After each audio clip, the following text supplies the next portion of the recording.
Champions trophy নিয়ে দড়ি টানাটানি তো আর কম করলো না ভারত পাকিস্তান। এ বলে আমি যাব না, ও বলে আমি খেলবো না।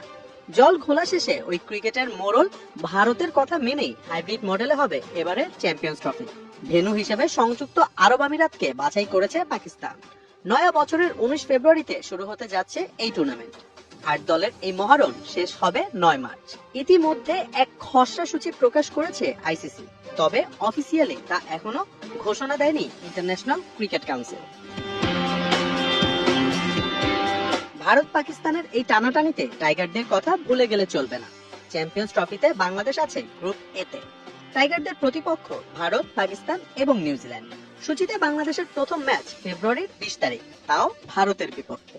বাংলাদেশকে নিয়ে ভারতের মাথা ব্যথা কম নয়, তবে আজকাল তাদের চোখে চোখ রেখে কড়া জবাব দিচ্ছে টাইগাররা। এই তো কদিন আগেই ভারতীয়দের উড়িয়ে দিয়ে এশিয়া কাপের ট্রফি নিয়ে ঘরে ফিরেছে টাইগার যুবারা। এখন সময় বড় ভাইদের, তাই শান্ত হৃদয় লিটনদের উপর ভক্তদের আশার পারদ চড়েছে। খসড়া সূচিতে বাংলাদেশের দ্বিতীয় ম্যাচ 24 ফেব্রুয়ারি নিউজিল্যান্ডের বিপক্ষে। ইতিমধ্যে ওয়ানডেতে মিচেল সেন্টনারকে নতুন অধিনায়ক করেছে নিউজিল্যান্ড।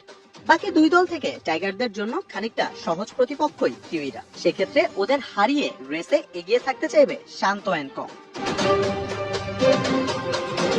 গ্রুপ পর্বে বাংলাদেশের শেষ ম্যাচ 27 ফেব্রুয়ারি রাওয়ালপিন্ডিতে হোস্ট পাকিস্তানের বিপক্ষে। নিজেদের ঘর হোক কিংবা পরের ঘর, যে কোনো সময় পাকিস্তান হয়ে উঠতে পারে কঠিন প্রতিপক্ষ। শাহিন শাহ আফ্রিদি, নাসিম শাহ, হাসনা ইনদের নিয়ে পাকিস্তানের পেস লাইন আপ ভয়ঙ্কর। এছাড়া ব্যাটিং এ বাবর আজম, রিজওয়ানরাও রয়েছেন ফর্মে। পাকিস্তানের বিপক্ষে ম্যাচ জিততে হলে টাইগারদের 3 ডিপার্টমেন্টে নিজেদের সেরাটা দিতে হবে। চ্যাম্পিয়ন্স ট্রফিতে সাকিব তামিমের সার্ভিসটা বাংলাদেশ পাচ্ছে কিনা তা এখনো নিশ্চিত নয়, তবে টাইগার ভক্তরা চাইবে যেন বাংলাদেশের এই দুই পোস্টার বয়ের নামটা স্কোয়াডে থাকে। তামিম এনসিএল এর ম্যাচে আবারও নিজের ক্যারিশমা দেখিয়েছেন, আর সাকিব বিভিন্ন ফ্রাঞ্চাইজি টুর্নামেন্টগুলোতে পারফর্ম করে যাচ্ছেন। তারা দুইজন দলে থাকলে চ্যাম্পিয়ন্স ট্রফিতে বাংলাদেশকে হারানো মোটেও সহজ হবে না। মোহাম্মদ আদনান, ৭১।